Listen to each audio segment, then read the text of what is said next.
ನಿಮ್ಮ ಹಳೆ ಒಡವೆನ ಅಧಿಕ ಬೆಲೆಗೆ ಮಾರಬೇಕೆ? ಅಟಿಕಾಗೆ ಕಾಲ್ ಮಾಡಿ 8880 ಅಟಿಕಾ ಗೋಲ್ಡ್ ಕಂಪನಿ. ಇನ್ನು ಡಿಕೆ ಶಿವಕುಮಾರ್ ವಿರುದ್ಧ ರಾಮಲಿಂಗಾರೆಡ್ಡಿ ಅಭಿಮಾನಿಗಳು ಕೂಡ ಕಿಡಿಕಾರಿದ್ದಾರೆ.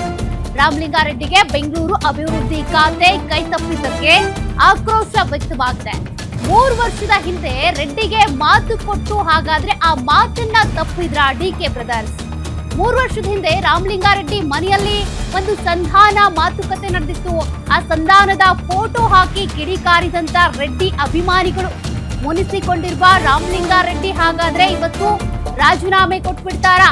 ಸುದ್ದಿಗೋಷ್ಠಿ ಕರೆದಿರುವಂತ ಉದ್ದೇಶ ಕೂಡ ಅದೇನಾ, ಅಥವಾ ಸುದ್ದಿಗೋಷ್ಠಿಯಲ್ಲಿ ಏನ್ ಮಾತನಾಡ್ತಾರೆ ಅನ್ನೋದೇ ಈಗ ಕುತೂಹಲ. ಜೊತೆಗೆ ಡಿಕೆ ಶಿವಕುಮಾರ್ ಅವರಿಗೆ ಆತಂಕ. ಡಿಕೆ ಶಿವಕುಮಾರ್ ವಿರುದ್ಧ ಮತ್ತೊಂದ್ ಕಡೆ ರಾಮಲಿಂಗಾರೆಡ್ಡಿ ಅವರ ಅಭಿಮಾನಿಗಳು ಕೂಡ ಕಿಡಿಕಾರಿದ್ದಾರೆ. ಆವತ್ತಿನ ದಿನ 3 ವರ್ಷದ ಹಿಂದೆ ಏನು ಸಂಧಾನ ಮಾತುಕತೆ ನಡೆದಿತ್ತಲ್ಲ, ಅದರ ಫೋಟೋವನ್ನ ಪೋಸ್ಟರ್ ಹಾಕೋದ್ರ ಮೂಲಕ ಕಿಡಿಕಾರಿದ್ದಾರೆ. ಕೊಟ್ಟ ಮಾತನ್ನ ಯಾಕೆ ತಪ್ಪಿದ್ರಿ ಅಂತ.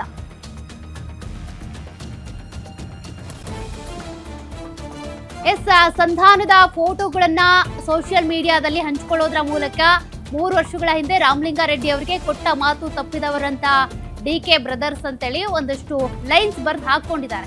ಆ ಮೂಲಕ ರಾಮಲಿಂಗಾರೆಡ್ಡಿ ಅವರ ಅಭಿಮಾನಿಗಳು ಕೂಡ ಈಗ ಕೆಂಡ ಆಗ್ಬಿಟ್ಟಿದ್ದಾರೆ. ಹಾಗಾಗಿನೇ ರಾಮಲಿಂಗಾರೆಡ್ಡಿ ಅವರಿಗೆ ಅವ್ರಿಗೆ ಬೆಂಬಲ ಕೊಡೋದ್ರ ಮೂಲಕ ಡಿಕೆ ಶಿವಕುಮಾರ್ ಅವರ ವಿರುದ್ಧ ಈ ರೀತಿಯಾಗಿ ಕಿಡಿಕಾರೋದ್ರ ಮೂಲಕ ಹೆಂಗಾದ್ರೂ ಮಾಡಿ ಅವರಿಗೆ ಬೆಂಗಳೂರು ಅಭಿವೃದ್ಧಿಯ ಖಾತೆನೇ ಸಿಗ್ಬೇಕು ಅನ್ನೋ ನಿಟ್ಟಿನಲ್ಲಿ ಒಂದ್ ರೀತಿಯಾಗಿ ಪೋಸ್ಟರ್ ಹಾಕೋದು, ಅದ್ರ ಜೊತೆಗೆ ಬೆಂಬಲ ವ್ಯಕ್ತಪಡಿಸೋದು, ಪ್ರೊಟೆಸ್ಟ್ ಮಾಡೋದು, ಈ ರೀತಿ ಮಾಡ್ತಿದ್ದಾರೆ. ಬಟ್ ಇದೆಲ್ಲವೂ ಕೂಡ ಡಿಕೆ ಶಿವಕುಮಾರ್ ಅವರ ಈ ನೂತನ ಸರ್ಕಾರಕ್ಕೆ ಡ್ಯಾಮೇಜ್ ಉಂಟು ಮಾಡಬಹುದಾ? ಯಾಕೆಂದ್ರೆ ಈಗ ಸಚಿವರಾಗಿ ನೇಮಕ ಆಗಿರೋದೇ 13 ಜನ. ಅದ್ರಲ್ಲೇ ಈಗ ಒಬ್ರಿಗೆ ಬೇಸರ ಯಾವ ಮಟ್ಟಕ್ಕೆ ಹೋಗಿದೆ, ರಾಜೀನಾಮೆ ಕೊಟ್ಬಿಡ್ತೀನಿ ಅನ್ನೋದ್ರ ಮಟ್ಟಕ್ಕೆ. ಹಾಗಾಗಿ ಇದಕ್ಕೆ ಸಂಬಂಧಪಟ್ಟಂತೆ ಹೈಕಮಾಂಡ್ ಏನಾದ್ರೂ ಸೂಚನೆ ಕೊಡುತ್ತಾ? ರಾಮಲಿಂಗಾರೆಡ್ಡಿ ಅವ್ರಿಗೆ ಏನಾದ್ರೂ ಫೋನ್ ಮಾಡಿ ಅವರನ್ನ ಮನವೊಲಿಸುವಂತ ಕೆಲಸ ಮಾಡುತ್ತಾ? ಯಾಕೆಂದ್ರೆ ಡಿಕೆ ಶಿವಕುಮಾರ್ ಅವರು ಎಷ್ಟೇ ಪ್ರಯತ್ನ ಪಟ್ಟರು ಕೂಡ ಆಗಿಲ್ಲ. ಹಾಗಾಗಿ ಸುರ್ಜೇವಾಲಾನೋ ಅಥವಾ ವೇಣುಗೋಪಾಲ್ ಅವರು, ಎಸಿಸಿ ಅಧ್ಯಕ್ಷ ಮಲ್ಲಿಕಾರ್ಜುನ್ ಖರ್ಗೆ ಅವರು ಯಾರಾದ್ರೂ ಕಾಲ್ ಮಾಡಿ ಮಾತನಾಡಬಹುದಾ?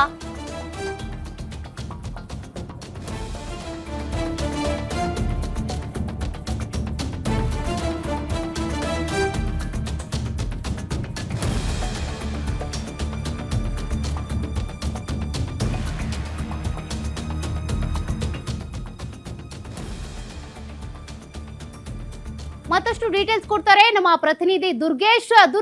ರಾಮಲಿಂಗಾರೆಡ್ಡಿ ಅವರಿಗೆ 3 ವರ್ಷದ ಹಿಂದೆನೆ ಡಿಕೆ ಶಿವಕುಮಾರ್ ಅವರು ಮಾತು ಕೊಟ್ಟಿದ್ರು, ನಿಮಗೆ ಮುಂದಿನ ದಿನಗಳಲ್ಲಿ ನಾನ್ ಸಿಎಂ ಆದಾಗ ಬೆಂಗಳೂರು ನಗರಾಭಿವೃದ್ಧಿ ಇಲಾಖೆಯನ್ನು ಕೊಡ್ತೀನಿ ಅಂತ. ಬಟ್ ಅವ್ರಿಗೆ ಕೊಡದೆ ಕೃಷ್ಣ ಬೈರೇಗೌಡ ಅವ್ರಿಗೆ ಕೊಡೋದಕ್ಕೆ ಕಾರಣ ಏನು? ಈ ರೀತಿ ಶಫಲ್ ಆಗೋದಕ್ಕೆ ರೀಸನ್ ಏನು ಅಂತ?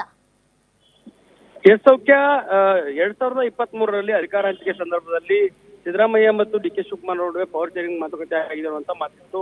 ಅದು ಎಲ್ಲವೂ ಕೂಡ ಅದಾದ ಬಳಿಕ ಸರ್ಕಾರವನ್ನ ಸಿದ್ದರಾಮಯ್ಯನವರು ನಡೆಸೋದಕ್ಕೆ ಮುಂದಾದರು. ಸಿಎಂ ಆಗಿ ಅಧಿಕಾರವನ್ನ ಸ್ವೀಕಾರ ಮಾಡಿದ್ರು. ಅದೇ ಸಂದರ್ಭದಲ್ಲಿ ಸಚಿವ ಸಂಪುಟ ರಚನೆ ಆಗಬೇಕಾಗಿತ್ತು. ಆ ಸಂದರ್ಭದಲ್ಲೂ ಕೂಡ ರಾಮಲಿಂಗಾರೆಡ್ಡಿ ಅವರು ಪ್ರಬಲವಾಗಿ ಬೆಂಗಳೂರು ಖಾತೆಯನ್ನೇ ಕೊಡಬೇಕು ಅನ್ನೋ ನಿಟ್ಟಿನಲ್ಲಿ ಪಟ್ಟಣ ಹಿಡಿದಿದ್ರು. ಆ ಸಂದರ್ಭದಲ್ಲಿ ಡಿಕೆ ಶಿವಕುಮಾರ್ ಖುದ್ದು ರಾಮಲಿಂಗಾರೆಡ್ಡಿ ಅವರ ಮನೆಗೆ ತೆರಳಿ ಸಂಧಾನವನ್ನ ಮಾಡಿಕೊಂಡಿದ್ರು. ಅದರ ಜೊತೆಗೆ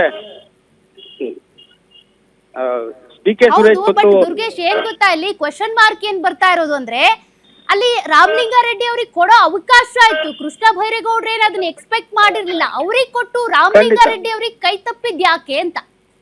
ಖಂಡಿತ ಸೌಖ್ಯ. 2023ರಲ್ಲಿ ಸಚಿವ ಸಂಪುಟ ರಚನೆ ಆಗೋ ಸಂದರ್ಭದಲ್ಲೂ ಕೂಡ ಪ್ರಬಲ ಖಾತೆ ಆಗಿರುವಂತಹ ಬೆಂಗಳೂರು ಉಸ್ತುವಾರಿಯನ್ನ ಕೊಡಿ ಅನ್ನೋ ನಿಟ್ಟಿನಲ್ಲಿ ರಾಮಲಿಂಗಾರೆಡ್ಡಿ ಅವರು ಪಟ್ಟಣ ಹಿಡಿದಿದ್ರು. ಆದ್ರೆ ಡಿಕೆ ಶಿವಕುಮಾರ್ ಅವರು ಡಿಸಿಎಂ ಆಗಿದ್ದರಿಂದ ಆ ಒಂದು ಖಾತೆ ನನಗೆ ಬೇಕು ಅನ್ನೋ ನಿಟ್ಟಿನಲ್ಲಿ ತಮ್ಮ ಬಳಿಯೇ ಒಂದು ಉಳಿಸಿಕೊಳ್ಳುವಂತ ಪ್ರಯತ್ನವನ್ನು ಮಾಡಿದ್ರು. ಸಿದ್ದರಾಮಯ್ಯ ಅವರ ಮೇಲೆ ಒತ್ತಡ ಹೇರಿ ರಾಮಲಿಂಗಾರೆಡ್ಡಿ ಅವರಿಗೆ ರಾಮನಗರ ಉಸ್ತುವಾರಿಯನ್ನು ಕೊಟ್ಟಿದ್ರು. ಜೊತೆಗೆ ಸಾರಿಗೆ ಇಲಾಖೆಯನ್ನ ಹಂಚಿಕೆ ಮಾಡಲಾಗಿತ್ತು. ಆದ್ರೆ ಇದೀಗ ಅಧಿಕಾರ ಬದಲಾವಣೆ ಆಗಿದೆ. ಡಿಕೆ ಶಿವಕುಮಾರ್ ಅವರು ಸಿಎಂ ಆಗಿದ್ದಾರೆ.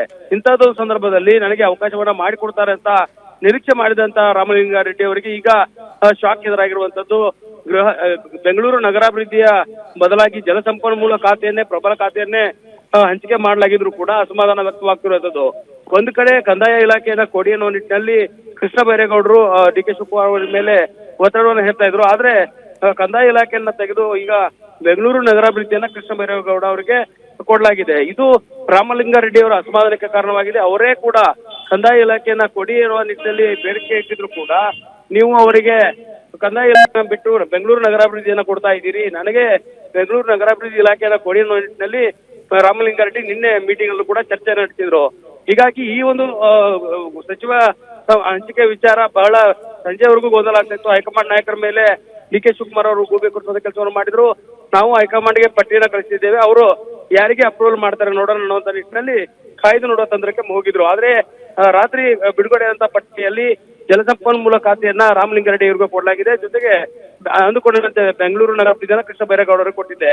ಒಂದು ಕಡೆ ಒಕ್ಕಲಿಗ ರೆಡ್ಡಿ ಒಕ್ಕಲಿಗ ಅನ್ನುವಂತ ಕಮ್ಯುನಿಟಿಯನ್ನ ನೋಡೋದಾದ್ರೆ ಅದರಲ್ಲೂ ಕೂಡ ಸಿದ್ದರಾಮಯ್ಯ ಬಣದಲ್ಲಿ ಅತ್ಯಾಪ್ತರಾಗಿ ಗುರುತಿಸಿಕೊಂಡಂತ ಕೃಷ್ಣ ಬೈರೇಗೌಡ ಮತ್ತೆ ರಾಮಲಿಂಗಾರೆಡ್ಡಿ ಅವರಿಗೆ ಇತ್ತ ಡಿ.ಕೆ. ಶಿವಕುಮಾರ್ ಅವರು ಕೂಡ ಅನನ್ಯವಾಗಿ ಒಂದು ಆತ್ಮೀಯತೆಯನ್ನ ಹೊಂದಿದ್ದಾರೆ.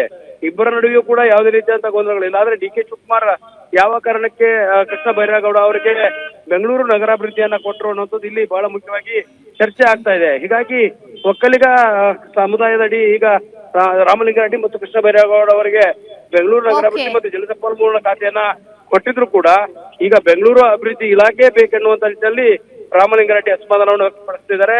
ಹೀಗಾಗಿ ಕಾದು ನೋಡ್ಬೇಕು. ಈಗ 9:30 ಸುದ್ದಿಗೋಷ್ಠಿಯನ್ನ ಕರೆದಿರುವಂತ ರಾಮಲಿಂಗಾರೆಡ್ಡಿ ಅವರ ನಡೆ ಯಾವ ರೀತಿ ಇರುತ್ತೆ, ಡಿ.ಕೆ. ಶಿವಕುಮಾರ್ ಅವರು ಏನಾದ್ರು ಹೈಕಮಾಂಡ್ ನಾಯಕರ ಭೇಟಿಯಾಗಿ ಇಲ್ಲ ಮಾತುಕತೆ ಮಾಡುವ ಮೂಲಕ ಏನಾದ್ರು ಬದಲಾವಣೆಯನ್ನ ಮಾಡ್ತಾರ ಅಥವಾ ರಾಮಲಿಂಗಾರೆಡ್ಡಿ ಅಸಮಾಧಾನದಿಂದ ರಾಜೀನಾಮೆ ಕೊಡ್ತಾರ ಅನ್ನೋದನ್ನ ಕಾದು ನೋಡ್ಬೇಕಾಗತ್ತೆ.